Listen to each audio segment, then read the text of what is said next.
오늘 함께 읽으실 하나님의 말씀은 요한복음 5장 1절로부터 18절까지 말씀입니다. 요한복음 5장 1절로부터 18절 말씀.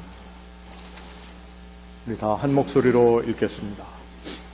그 후에 유대인의 명절이 되어 예수께서 예루살렘에 올라가시니라. 예루살렘에 있는 양문 곁에 히브리 말로 베데스다라는 못이 있는데 거기 행각 5이 있고 그 안에 많은 병자, 맹인, 다리 저는 사람, 혈기 마른 사람들이 누워 물의 움직임을 기다리니 이는 천사가 가끔 못에 내려와 물을 움직이게 하는데 움직인 후에 먼저 들어가는 자는 어떤 병에 걸렸든지 낫게 되밀어라. 거기 38해 된 병자가 있더라. 예수께서 그 누운 것을 보시고 병이 벌써 오래된 줄 아시고 이르시되 네가 낫고자 하느냐? 병자가 대답하되 주여 물이 움직일 때 나를 넘쳐 넣어주는 사람이 없어 내가 가는 동안에 다른 사람이 먼저 내려가나이다. 예수께서 이르시되 일어나 네 자리를 들고 걸어가라 하시니 그 사람이 곧 나아서 자리를 들고 걸어가니라. 이날은 안식일이니 유대인들이 병 나은 사람에게 이르되 안식일인데 내가 자리를 들고 가는 것이 옳지 아니하니라.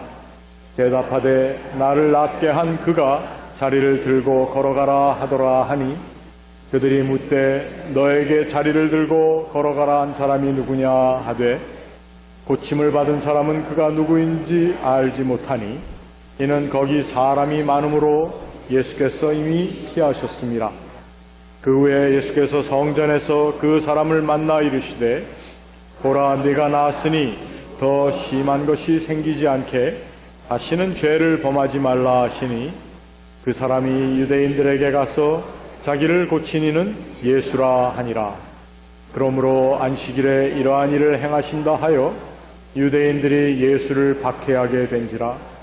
예수께서 그들에게 이르시되 내 아버지께서 이제까지 일하시니 나도 일한다 하시매 유대인들이 이로 말미암아 더욱 예수를 죽이고자 하니 이는 안식일을 범할 뿐만 아니라 하나님을 자기의 친아버지라 하여 자기를 하나님과 동등으로 삼으심이로라. 아멘. 기도하겠습니다. 하나님 아버지, 하나님의 말씀을 듣기 원합니다. 그리고 말씀이 선포되는 곳에 하나님의 영이 함께 하셔서 깨닫고 알고 행동할 수 있는 용기를 허락하여 주시기를 구합니다. 이 시간 말씀 가운데 함께 하시는 하나님을 기대하고 바라오니 오직 주님 우리 가운데 채워주옵소서. 예수 그리스도 이름 받들어 기도합니다. 아멘. 이렇게 또 설교단에 서게 되니까 긴장도 되기도 하고 또 만나 뵙게 돼서 참 반가운 마음도 듭니다. 오늘 말씀을 뭘 전할까 하다가 일하시는 하나님이라는 제목으로 이제 말씀을 전하게 됐습니다. 제가 전에 섬기던 교회에서 이제 대학원부가 있었는데 그 대학원부에 이제 모임이 있었습니다. 저녁 때 돌아가면서 자기가 각자 경험한 하나님은 어떤 하나님인가라고 서로 한번 간증하는 시간들이 있었습니다. 길게는 아니고 한마디로 딱 한 문장으로 나에게는 하나님 어떤 분이다라고 이야기하는 시간이 있었는데 그중에 이제 한 자매의 순서가 왔습니다. 근데 그 자매가 사실은 아이를 가지면서 굉장히 어려움이 있었고 그 집에 이제 도둑까지 들어가지고 사실 굉장히 힘든 일들을 겪고 있었습니다. 사실 그런데 그 자매가 신앙생활 한 지가 얼마 안 돼가지고 어떠한 이야기로 정말 하나님에 대한 고백을 할까라고 궁금하면서 듣고 있었는데 그 자매가 어떠한 일이 있어도 자기가 기억하는 하나님이 있다라고 이야기를 했습니다. 그것은 뭐냐면 하나님은 선하시다라는 것이었습니다. 어떠한 일이 있어도 항상 하나님이 선하시다라는 그 생각 하나로 모든 생각들을 가지고 가면 마음 가운데 뭔가의 변화가 있고 평안이 임한다라는 이야기를 한 적이 있었습니다. 하나님은 선하시다라는 그 문장 하나가 주는 울림과 깊이가 있습니다. 문제를 만나게 되면 누구나 내가 어떻게 할지 이런 두려움도 있고 뭘 어떻게 해야 이 어려움을 이길까라는 계획도 세우게 됩니다. 그런데 그 하나님은 선하시다라는 생각이 그 자매를 이끌어내고 있다라는 것이죠. 오늘 본문에도 우리가 기억할 만한 하나님의 한 모습이 등장합니다. 그것은 바로 일하시는 하나님이라는 것입니다. 오늘 본문에는 예수님이 병자를 고치신 날이 안식일이었다라고 이야기를 합니다. 안식일이 어떠한 날인지 우리가 모두 익히 잘 알고 있습니다. 유대인들이 율법으로 철저하게 지키던 날이었습니다. 율법에는 안식일날 행하면 안 되는 39가지의 그런 덕목, 계명들이 있었고 또 그와 유사한 일도 절대로 안식일에는 하면 안 되었습니다. 그 39가지에게는 대략 이러한 것들이 들어있었습니다. 쟁기질, 씨 뿌리기, 추수, 추수단 묶기, 타작, 도리개질, 곡식짓기, 채질, 방아질, 반죽, 빵 굽기, 양털 깎기, 표백, 재료 배합하기, 염색하기, 씨 뽑기, 방적하기, 천짜기, 물건을 치우는 것, 매듭 짓기, 매듭 풀기, 바느질 등등 이렇게 39가지의 그런 항목들이 있었습니다. 어떻게 보면 안식일에 이렇게 자세하게 모든 것들을 다 나열해 놓고 이것을 꼭 지켜야 한다라는 것이 왜 이렇게 안식일에 그러한 것들에 집착을 하게 됐을까라는 생각이 들게 됩니다. 사실 하나님이 그날을 안식일을 거룩하게 하였다라는 것이 창세기 2장 3절에 우리가 알고 있는 것처럼 분명하게 등장하긴 합니다. 하나님이 그 일곱째 날을 복되게 하사 거룩하게 하셨으니 이는 하나님이 그 창조하시며 만드시던 모든 일을 마치시고 그날에 안식하셨습니다. 그리고 사실 굉장히 중요한 십계명에도 이 안식일에 대한 내용이 나와 있음을 우리는 알게 됩니다. 출애굽기 20장에 이렇게 기록을 하죠. 안식일을 기억하여 거룩하게 지키라. 엿새 동안은 힘써 내 모든 일을 행할 것이나 일곱째 날은 내 하나님 여호와의 안식일인즉 너나 내 아들이나 내 딸이나 내 남종이나 내 여종이나 내 가축이나 내 문 안에 있는 객이라도 아무 일도 하지 말라. 이런 하나님의 명령이 있었기 때문에 안식일을 지키기도 하지만 동시에 이 안식일이 거꾸로 유대인의 정체성을 유지해주는 굉장히 중요한 계기가 되기도 합니다. 그 남유다가 패망하고 유대인들이 바벨론에 끌려가게 됐을 때 그 이방 민족들, 특히 그 강대한 바벨론 사람들과 같이 살아가면서 유대인이라는 정체성이 얼마든지 없어질 수 있었습니다. 하지만 그들을 지탱해 준 것은 무엇이냐 하면 바로 안식일이었습니다. 다른 사람들이 다 일을 할 때 바로 유대인들은 모여서 하나님을 기억하는 그 안식일을 지켜냈습니다. 어떻게 보면 안식일이 유대인을 지켜낸 셈이라고도 할 수 있을 것입니다. 우리가 미국에 살지만 주일마다 한인교회에 모여서 예배하고 같이 한국 음식을 먹고 한국말로 대화하면서 우리가 한국인이다 라는 것을 기억해내는 것과 어떻게 보면 동일한 것이다 라고도 볼 수 있을 것입니다. 그러게 오늘 본문에 나와 있는 유대인들은 안식일에 대한 이야기에 굉장히 집착하게 된다라는 것이죠. 안식일을 어떻게든 지켜내야만 자신들의 정체성을 확보할 수 있는 길이었기 때문에 그렇습니다. 그런데 그 안식일을 잊어버린다, 안식일을 허문다, 안식일의 계명들을 부수어뜨린다 라는 것은 그들의 존재 자체를 위협하는 행동이 될 수밖에 없었습니다. 그런데 그 안식일에 예수님이 병자의 병을 고치시게 됩니다. 쉬어야 하는 날, 이른바 율법이 그러한 일들을 하기 시작하신 것이죠. 유대인들이 흥분하게 됩니다. 15절부터 18절 이렇게 기록을 합니다. 그 사람이 유대인들에게 가서 자기를 고친 이는 예수라 하니라. 그러므로 안식일에 이러한 일을 행하신다 하여 유대인들이 예수를 박해하게 된지라.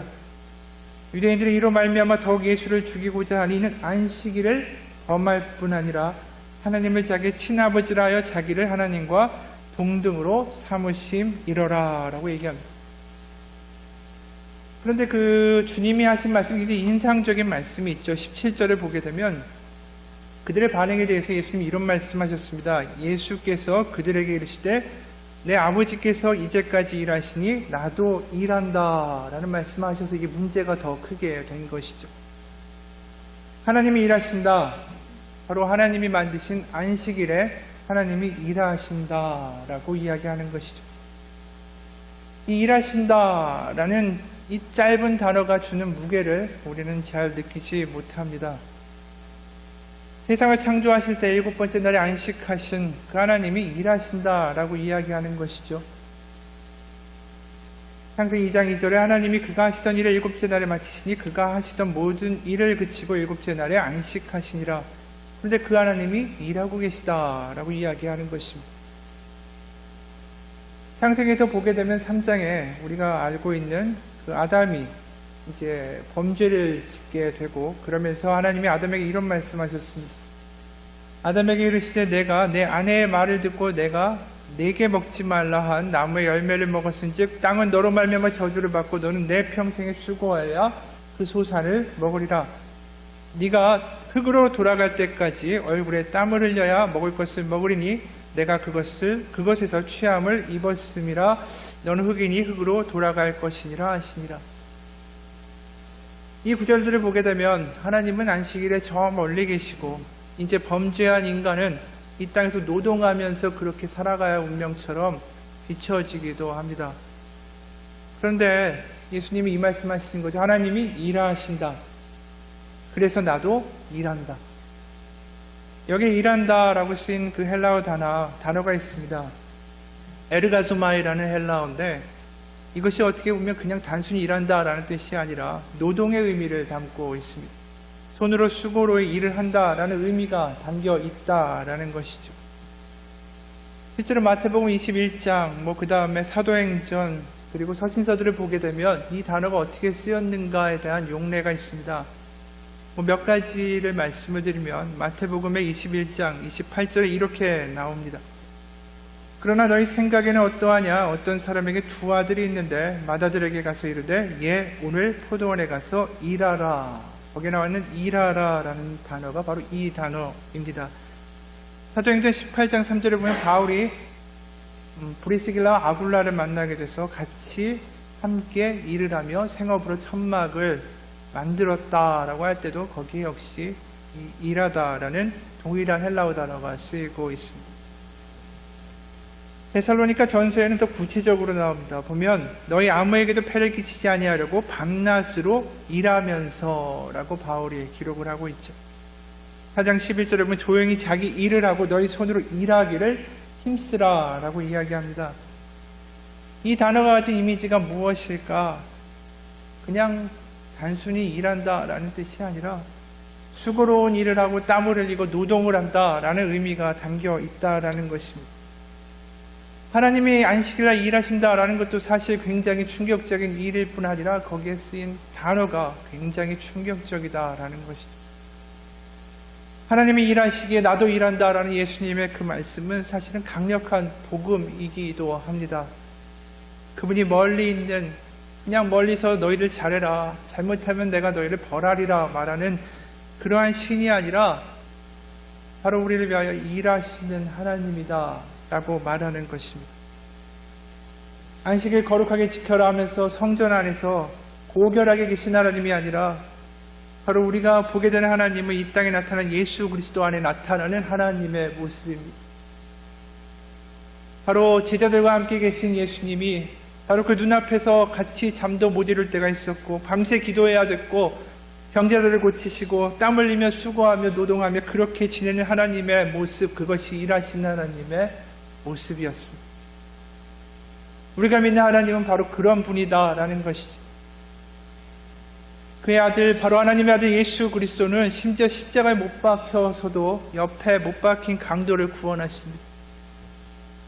끝까지 그 수고를 마다하지 않으시고 끝까지 일하고 끝까지 땀 흘리는 하나님, 바로 그 예수님을 보고 사람들은 하나님이 어떤 분인가 라고 깨달아야만 했습니다. 그러나 여전히 그들이 믿는 하나님, 유대인들이 믿는 하나님은 그런 분이 아니라는 것이죠. 바로 이 땅에 우리를 위하여 일하시고 지금도 같이 우리와 함께 하시기 원하시는 하나님의 사랑과 자비와 열정을 그들이 보지 못했습니다. 그저 안식일을 지켜내는 것에만 그들의 삶이 집중되어 있었다라는 것이죠. 우리는 어려운 일을 당할 때 하나님이 일을 하시지 않는다, 왜 나를 돌아보시지 않는가라고 생각하게 됩니다. 하나님이 일하시지 않는다라고 느껴질 때도 있을 수가 있습니다. 그 2차 세계대전 유대인 수용소에서 엘리에셀 버코비츠라는 사람이 이제 겪은 일을 적은 책이 있습니다. 그 책의 제목이 매우 인상이 깊은데 책의 제목이 With God in Hell입니다. 바로 지옥에서 하나님과 함께라는 것이죠. 그 책 안의 내용을 보게 되면 한 유대인의 물을 달라고 그 무자비하고 굉장히 악질인 독일 군인에게 간청을 합니다. 거의 목숨을 내놓고 물을 달라고 간청을 하죠. 그리고 그 받은 물을 마셔버리는 것이 아니라 그냥 그 물로 손을 씻고 이 땅에서 마지막 죄 용서를 비는 기도를 올리게 됩니다. 피범벅이 돼서 길바닥에 버려진 아이를 보고 그 부들부들 떠는 연약한 아이를 안으면서 거기서 기도하며 울부짖습니다. 그들이 믿는 믿음을 지키면서 목숨을 걸고 신앙을 그렇게 하루하루 살아가던 이야기들이 그 책에 꽤 나옵니다. 그들은 사탄과 같은 폭력 앞에서 정말 무서운 세상 가운데 울부짖습니다. 그리고 탄식합니다. 그리고 죽어갔습니다. 하지만 그들은 멀리 있는 하나님을 이야기하지 않았습니다. 바로 함께 계신 하나님, 지옥에도 함께 계시는 하나님을 고백합니다. 우리에게 필요한 것은 바로 그것입니다. 하나님이 일하십니다. 그분이 지금도 일하신다라는 것이죠. 멀리 계신 것이 아니라 바로 우리와 함께 하시며 함께 일하신다. 바로 그 예수님이 이 땅 가운데 오셔서 유대인들에게 하신 말씀이 그것이죠. 세상에 못 알아보고 세상에 뭐라고 할지라도 나는 아버지께서 일하시니 나도 일한다. 사실 그 일이 우리가 복음서를 더 읽다 보면 그 일의 내용이 무엇인지를 알게 됩니다. 그 일은 바로 십자가의 고통이었고 그 일은 죽음의 길이었다라는 것입니다. 우리가 예수 그리스도의 삶을 보게 되면 하나님 일하신다라는 것이 그렇게 쉽게 이야기할 수 있는 것이 아니다라는 것을 알게 됩니다. 하나님이 어떻게 일하셨는가? 그분이 피를 뿌렸고 고통을 당했고 모욕을 당했고 처절하게 십자가에 죽으심으로 일하셨습니다.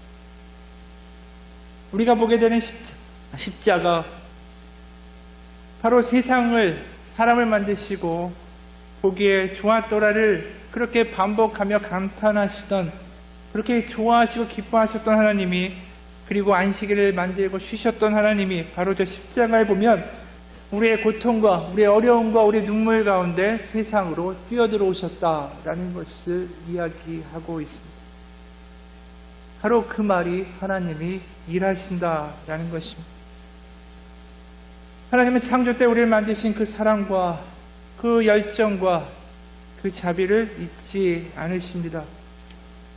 그 기억을 가지고 이 세상에 예수 그리스도를 보내셨고 우리를 회복시키기 원하신다라는 것이죠. 우리가 죄를 짓고 우리가 실패하고 우리 하나님 실망시킬지라도 하나님은 그분의 첫사랑의 기억을 잃지 않습니다. 보기에 참 좋구나라고 하신 하나님의 그 감탄이 지금도 그 감탄 가운데 하나님이 우리를 회복시키기 위하여 일하신다라는 것이죠. 하나님 만드신 피조물이 망가지는 것을 더 이상 볼 수 없기에 하나님 바로 예수 그리스도가 이 땅 가운데 오셨습니다. 1980년대 어떤 신문을 배달하는 소년이 있었습니다. 신문을 배달하다가 어느 장난감 가게 진열대 앞에서 발길을 멈추게 됩니다. 왜냐하면 중세기 때 범선을 본떠서 만든 아주 멋있게 생긴 보트가 그 상점 안에 있었기 때문에 그렇습니다. 그 소년이 너무나 그 보트가 가지고 싶어서 가격을 물어보았습니다. 보았더니 소년이 사기에는 값이 너무 비쌌습니다. 도저히 자기 능력으로 살 수 없다라고 이제 소년이 생각이 들어서 스스로 보트를 만들어야겠다라고 작심을 했습니다. 여러 달 신문 배달해서 보트 만드는 법을 적은 책과 재료를 다 사고 소년이 한 달 걸려서 그 보트를 만들었습니다.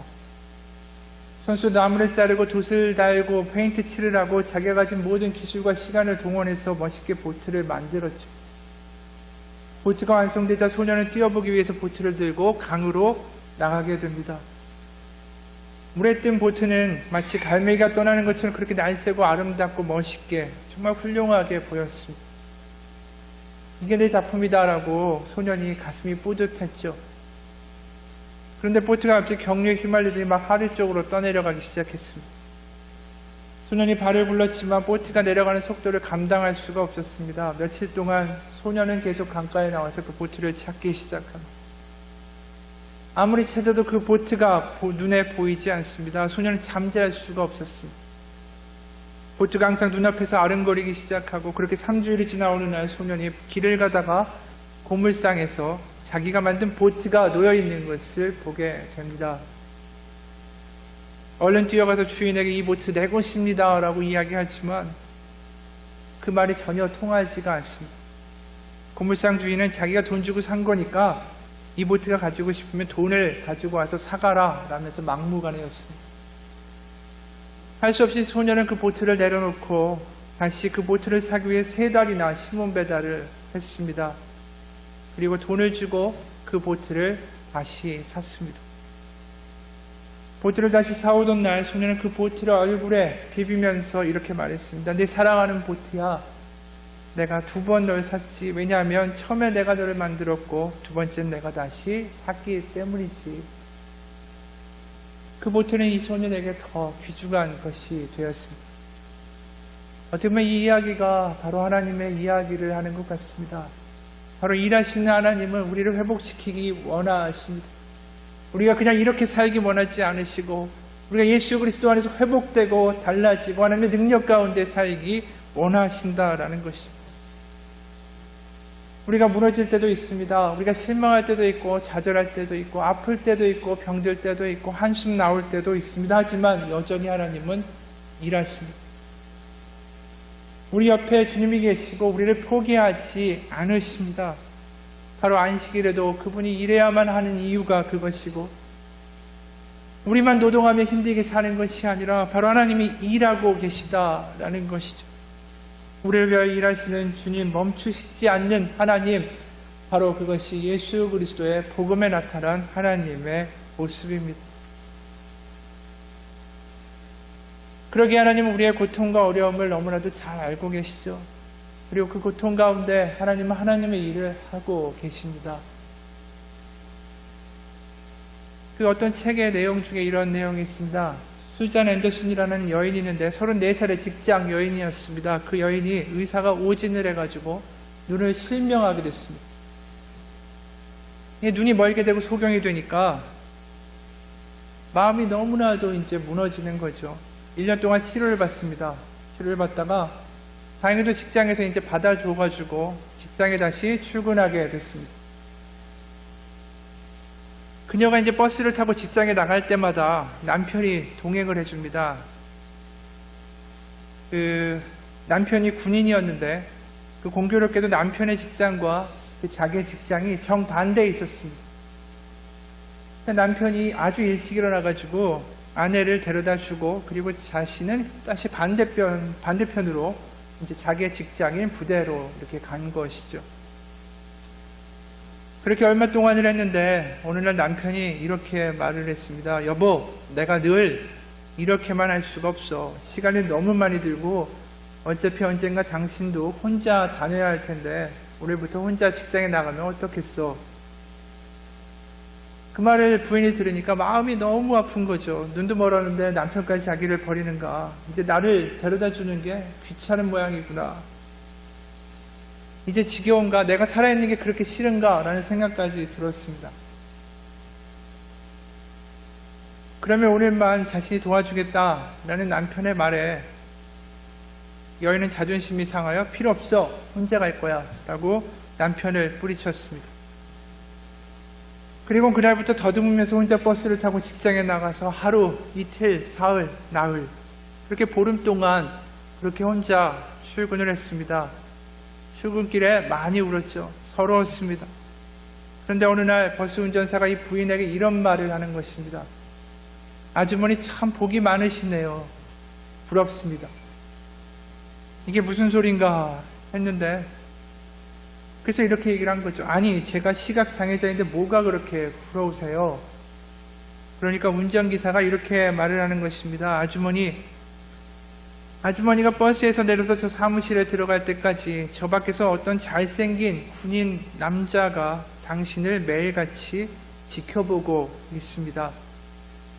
그리고 당신이 돌아갈 때 손을 흔듭니다. 여인은 깜짝 놀랐습니다. 그리고 남편이 자기를 그렇게 혼자 배에 보내놓고는 늘 뒤따라와서 자기를 지켜보고 있었다라는 것을 알고 얼마나 많이 울었는지 모릅니다. 우리도 마찬가지죠. 우리의 눈에 보이지 않고 때로는 우리가 실망한다라고 이야기하고 하나님 어떻게 그럴 수 있느냐라고 있을 때도 하나님은 우리를 위하여 일하고 계시다라는 것입니다. 로마서 5장 8절에 이렇게 분명하게 이야기하죠. 우리가 아직 죄인 되었을 때 그리스도께서 우리를 위하여 죽으심으로 하나님께서 우리에 대한 자기의 사랑을 확증하셨느니라. 우리의 눈앞에 보이는 것이 다가 아닙니다. 하나님은 분명히 일하고 계시다라는 것을 믿는 것이 믿음입니다. 옆에 사람의 말에, 주의 환경에, 사람들의 눈빛 가운데 너무나도 가볍게 흔들거리는 우리의 모습이 아니라 보이지 않지만 일하시는 하나님을 믿는 것, 그것이 믿음이다라는 것이죠. 이사야 49장 14절을 보게 되면 남유다가 주변 민족에게 처절하게 도륙을 당합니다. 고생하고 신음할 때 이런 탄식을 하게 되죠. 오직 시온이 이르기를 여호와께서 나를 버리시며 주께서 나를 잊으셨다. 주께서 나를 잊으셨다. 나를 잊으셨다라는 그 한탄이 얼마나 가슴 아픈 말입니까? 그분이 답이 없다라는 것이죠. 그런데 그 다음에 이어지는 구절에서 하나님이 이렇게 말씀하십니다. 15절에 보면 여인이 어찌 그 젖먹는 자식을 잊겠으며 자기 태에서 난 아들을 긍휼히 여기지 않겠느냐. 그들은 혹시 잊을지라도 나는 너를 잊지 아니할 것이다. 내가 너를 내 손바닥에 새겼고 너의 성벽이 항상 내 앞에 있나니. 하나님은 자기가 자기 태에서 그들을 낳았고 손바닥에 새겼다라고 이야기하십니다. 그들이 겪는 고통을 같이 느끼셨다라는 거죠. 그들의 고통 가운데 같이 함께 하신 하나님 18절에 이어서는 이렇게 말씀하십니다. 너의 눈을 들어 사방을 보라. 그들이 다 모여 내게로 오느니라. 나 여호와가 이르노라. 내가 나의 삶으로 맹세하노니 내가 반드시 그 모든 무리를 장식처럼 몸에 차며 그것을 띠기를 신부처럼 할 것이라. 내가 나의 삶으로 맹세한다 라고 얘기하시죠. 하나님이 무슨 삶이 있으실까? 하지만 우리는 예수 그리스도의 삶을 보게 됩니다. 바로 십자가에 예수 그리스도의 생명을 걸고 하나님이 약속하셨습니다. 우리가 보이지 않고 느껴지지 않아도 하나님 일하신다. 바로 그 십자가를 볼 때마다 우리는 그것을 기억해야 한다라는 것이죠. 지금도 일하신 하나님의 약속이 십자가를 향하여, 십자가를 통하여 우리 가운데 말씀하고 계시다라는 것입니다. 마지막으로 한 가지 이야기만 하고 마치고자 합니다. 그 인도에서 16년 동안 선교를 하신 선교사님이 있습니다. 연세도 60세가 넘었고 그분이 이제 한국을 방문했다가 인도로 떠나야 되는데 그 한 달 전에 쓰신 글입니다. 제목은 내가 인도로 되돌아가야 할 이유를 찾지 못했다입니다. 한 달 동안의 모국 방문을 마치고 인도 선교지로 들어가기 하루 전날 새벽 기도의 시간, 이제 인도로 돌아가야지 하고 마음을 가다듬고 기도를 시작하는 순간 갑자기 전혀 생각하지도 않은 두려움이 나를 짓눌렀다. 인도라 생각하니 모든 것이 아찔해진다. 인도의 여름, 뜨거운 태양 아래 먼지 쌓인 시골길을 걷기에는 나의 건강이 이제 너무 약한 듯하다. 에어컨이 고장난 선교집 차를 타고 산골을 치닫기에는 이제 너무 버거울 것 같다. 무면허 운전사가 몰던 차에 부딪혀 피투성이가 된 채 몸을 가르지도 못하고 길바닥에 내동댕이 쳐 있던 그때, 그날따라 굳은 장마비는 왜 나의 마음을 그토록 서글프게 적시었는지 생각할수록 인도는 무서워진다. 내가 왜 그것으로 다시 돌아가야 하나? 나는 한때 낯선 인도 땅을 마치 정든 고향길 걷듯이 아무 두려움 없이 다녔다. 그런데 지금 엉뚱한 생각이 나의 마음을 사로잡는다. 그래, 인도로 돌아가지 않아도 돼. 엉뚱한 물음들이 쉬지 않고 솟아난다. 내가 반드시 인도로 돌아가야 할 이유가 없지 않은가?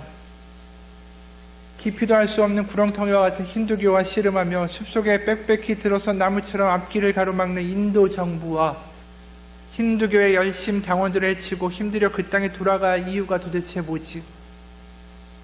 인도 땅을 벗어나는데 걸림돌이 될 만한 것들을 하나씩 떠올려 본다. 가족들이 떠오른다. 선교사, 가족이라는 명분, 난 이미 그런 명분이나 명성이라는 것과 담을 쌓은 지 오래거든. 인도에 남아있는 아내 걱정할 거 없어. 전화 한 통이면 언제든지 쉽게 돌아올 수가 있지. 아이들, 그들은 선교지에서 겪을 것 다 겪고 고등학교 마치고 이미 한국에 들어와 있지 않은가. 인도에 이미 뿌려놓은 사역들은 어떻게 할 거냐고. 걱정할 거 없지. 그 모든 것들은 언제든지 떠날 준비가 되어 있지 않은가. 신학대학을 설립한 거, 학장이란 자리, 그거 얼마든지 버릴 수가 있어. 오히려 무거운 짐을 벗는 홀가분함이 더할걸. 개척해놓은 교회들은 어떡하느냐고. 이미 세워둔 목회자들이 잘 이끌고 나갈 거야. 복잡했던 생각이 하나하나 정리가 되는 듯 했다. 그리고 마음도 평안해지는 것 같다. 주님께 기도했다. 아무래도 그분의 확답을 받아야만 할 것 같았다. 주님, 이제 인도로 돌아가지 않아도 되죠? 주님 한마디만 그렇다고 말씀해 주세요. 내가 인도에 들어갈 이유가 없다. 그만하면 잘했다라고 말씀해 주세요. 그런데 주님이 엉뚱한 질문을 던져 오셨다. 네가 정말로 인도로 돌아갈 이유가 없다라고 생각하느냐? 정녕 그 땅을 떠나고 싶으냐? 그래, 네 마음대로 생각하고 쉽게 떠날 수도 있겠지. 그렇다면 좋다. 네가 인도를 떠난다면 나도 인도를 떠나랴. 나는 깜짝 놀랐다. 전혀 생각하지도 않은 질문이었다. 그리고 계속 속사포처럼 물으셨다. 네가 인도를 떠난다 해도 내가 인도를 떠날 것 같으냐? 내가 인도에서 더 이상 일하지 않을 것 같으냐? 순간 아찔했다. 정신이 번쩍 들었다. 나는 아무 대답을 할 수가 없었다. 예수님이 인도를 포기하시지 아니하심을 알았다. 그런데 내가 인도를 포기한다. 생각이 여기에 다다르자 나는 큰 목소리로 부르짖었다. 하나님, 아닙니다. 그럴 수는 없습니다.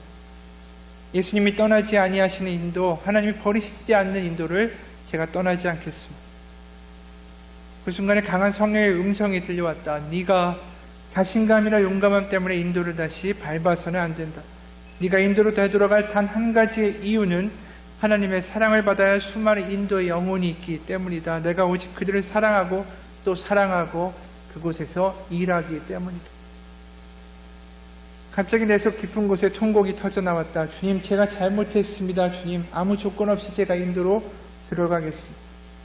하나님이 버리지 아니하시는, 주님이 일하시는 그 땅과 그 땅의 영혼들, 그들을 사랑하기 위하여 돌아가겠습니다. 하나님께서 일하시는 그 땅을 다시 밟겠습니다. 나는 예수님을 처음 나의 주님으로 모시며 감격하며 황소 같은 목소리로 기도하며 뜨거운 눈물로 교회 바닥을 적시던 그 기도를 다시 올릴 수가 있었다. 이것이 그분의 고백의 내용이었습니다. 저도 점점 신앙이 자라가고 달라지면서 더 와닿게 되는 것은 놀라운 기적이 아니라 지금도 일하시는 하나님의 사랑과 수고입니다. 떼쓰는 신앙, 나의 모든 것, 내가 원하는 것을 들어달라고 하는 신앙이 아니라 지금도 어려운 가운데 수많은 선교지와 고통에 처한 가정들과 재정적인 문제 때문에 탄식하는 그 가정들 가운데도 하나님 일하시는 그 하나님의 수고와 사랑이 더 마음에 와닿습니다. 기적의 하나님도 좋지만 십자가를 위해서 바로 우리를 위하여 수고하시고 일하시고 지금도 우리를 위하여 뜨겁게 일하시는 하나님이 더 좋아지게 됩니다. 하나님 아버지는 지금도 일하고 계십니다. 십자가에서 일하셨고 아직 그 못자국난 손바닥을 가지고 일하고 계십니다. 네가 하나님의 아들이라면 십자가에서 자기를 구원하고 십자가에 스스로 내려오라라고 조롱했던 세상이 때로는 승리하는 것처럼 보일 때도 있습니다. 하지만 우리가 알듯이 바로 그때 하나님이 그 어느 때보다 뜨겁게 일하고 계셨다라는 것을 우리는 알고 있습니다. 힘드시고 어려운 가정에 있으시다. 그리고 또 고민과 고통과 병 중에 있다면 그럼에도 불구하고 그곳에 일하시는 하나님을 바라보시기 바랍니다. 하나님의 기적만을 바라고 신앙생활하는 것이 아닙니다. 기적을 베풀면 내가 믿겠습니다 라는 것은 너무나도 쉬운 것입니다. 우리에게 필요한 것, 우리에게 하나님이 원하시는 것은 바로 이것이죠. 어떤 상황이든 하나님이 일하고 계십니다 라는 고백입니다. 보이지 않는 것을 바라보는 믿음, 하나님이 일하시는 것을 바라보는 믿음, 그 믿음 가운데 승리하시는 또 한 주 되시기를 주님의 이름으로 축원합니다. 기도하겠습니다.